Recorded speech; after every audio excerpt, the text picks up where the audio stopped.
Good morning. I am Ramjan Karaswamy from Bisak Manay. So today we are talking about the Fibonacci sequence. Fibonacci sequence, it was developed by the mathematician by Leonardo Fibonacci. The, the Fibonacci sequence. The first two terms are one in each successive term is the sum of the preceding pair of terms. So the Fibonacci sequence is given. It is given the one of it. So we need to write the one and we need to add and to get the result. So one plus one equals two and two plus three, two plus one plus one equals two and two plus one equals three and three plus two equals five and five plus three equals eight and eight plus five equals 13. So by adding the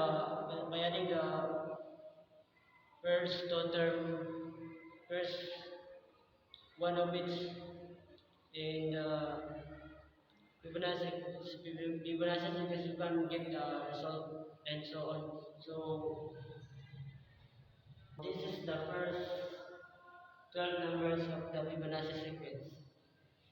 We have the one plus one equals two and two plus one equals three and three plus two equals five and five plus three equals eight and eight plus five equals 13 and 13 plus eight equals 21 and 21 plus 13 equals 34 and 34 plus 51 equals 55 and 55 plus 34 equals 89 and 89 plus 55 equals 44. So this is the first 12 numbers of Fibonacci sequence. So we have so we have the formula of the n term. So we have the a sub n and equals variance of n equals 1 to 1 minus variance of n and this is the given. So a a sub n is the n term and n is log term and variance. So the value of the golden ratio is 1 plus square root of 5 divided is to approximately 1.6180. Good day, ma'am. For you, ma'am, what is your understanding about Fibonacci sequence? For me, my understanding about the Fibonacci sequence that extend beyond mere numerical curiosity, it embodies an intersection between mathematics and the real world application that enhance both aesthetic appreciation and analytical strategy across disciplines. Thank you, ma'am, for your cooperation. Good day, sir.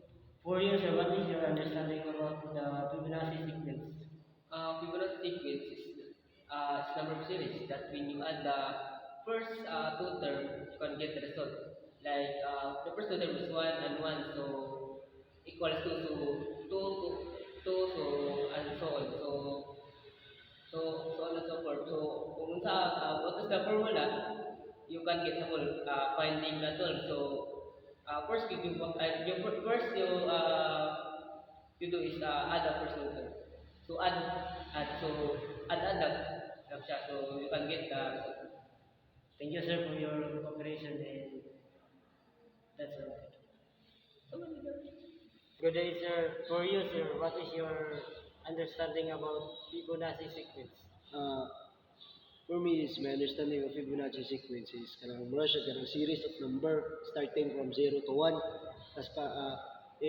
If you add the series, musunod, the following numbers will become the answer. So mura siya ang Fibonacci sequence. Fibonacci sequence is uh, it's like a branch of a tree. So kanang there's so many branches. Dagan siya magsunod-sunod na multiply. Thank you, sir, and thank you for your cooperation. Kaya salamat.